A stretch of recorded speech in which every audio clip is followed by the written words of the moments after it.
ஓம் சாய்ராம், ஜெய் சாய்ராம். என் அன்பின் சாய் குடும்ப உறவுகளே, நீ என்னிடம் வேண்டியதை உனக்கு தரும் நாள் வந்தது. உன் வாழ்வின் முன்னேற்றத்தின் முதல் படியை கடந்து இரண்டாவது படிக்கு நீ செல்லப் போகிறாய். என் வாழ்வில் எந்த மாற்றமும் இல்லை என்றாயே, என்னிடம் புலம்பினாயே. அவற்றிற்கு எல்லாம் முடிவு கிடைக்கும் நாள். நீ நல்ல எண்ணத்தோடு இருந்து என்னை வணங்கும் வரை உன் வெற்றியை யாராலும் தடுக்க முடியாது. நீ கேட்ட மன மகிழ்ச்சியை நான் தருகிறேன். நீ எப்போதும் போல மற்றவர்களுக்கு உதவியாக இரு.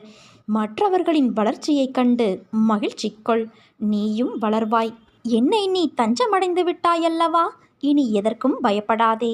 உன் பயணம் என் பாதையை நோக்கி இருக்கட்டும். உன் மனம், புத்தி, அகங்காரம் என்னும் மூன்றையும் என்னிடம் சமர்ப்பித்துவிடு.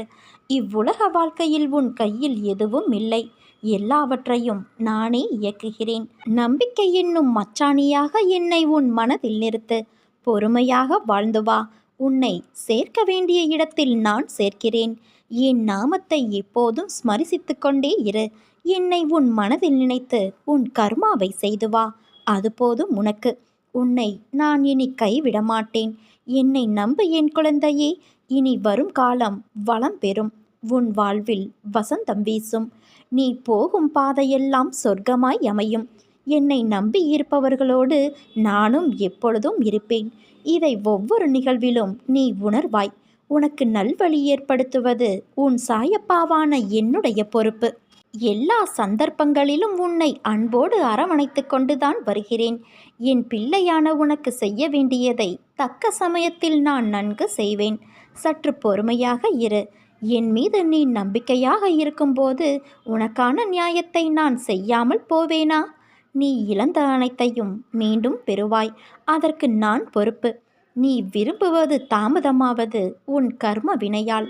உன் சந்தோஷத்திற்காக உன் கர்மாக்களை தட்சணையாக நான் எடுத்துக்கொண்டு உனக்கு புண்ணியத்தை உண்டாக்கி கொண்டு இருக்கிறேன். உன் கர்ம வினைகளை விரைந்து முடிக்கவே நானும் போராடி கொண்டு இருக்கிறேன். அதுவரை நீ அமைதியாக இரு. நீ என்னிடம் எதையும் வேண்டினால்தான் நான் செய்வேன் என்று அல்ல. உனக்கு எதை, எப்பொழுது, எப்படி செய்ய வேண்டும் என்று எனக்கு தெரியும். உன் ஆசைகள், எண்ணங்கள் அனைத்தும் கூடிய விரைவில் நிறைவேறும். எப்பொழுதும் யாரையும் சார்ந்திருக்காதே குழந்தையே. உன் வாழ்க்கையில் இக்கட்டான நிலையில் எடுக்க வேண்டிய முடிவை நீயே முடிவு செய். உன்னுள் இருக்கும் நான் அதற்கு உதவியும் புரிவேன். ஆனால் நீயோ உன் மீது அன்பும் அக்கறையும் இல்லாத உன் சுற்றத்தார்கள் சில பேரிடம் சென்று அறிவுரை கேட்கிறாயே. ஏன்? எவர் மீதும் கோபம் கொள்ளாதே. அது கொடியது. உதவி புரிபவர்களிடம் மட்டும் அல்லாமல் உதாசீனப்படுத்தியவர்களிடமும் கூட. அனைவரிடமும் அன்பாக பேசு.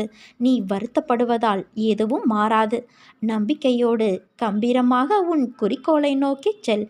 நீ அதை அடைய நான் துணை இருப்பேன். இது என் சத்திய வாக்கு. நான் உன் முன்னேதான் சென்று கொண்டு இருக்கிறேன். உன் செயல் அனைத்துமாக உன் சாயப்பா நான் இருப்பேன். நீ என் பரிபூரண அருளும் ஆசிர்வாதமும் அன்பும் பெற்ற என் செல்ல பிள்ளை.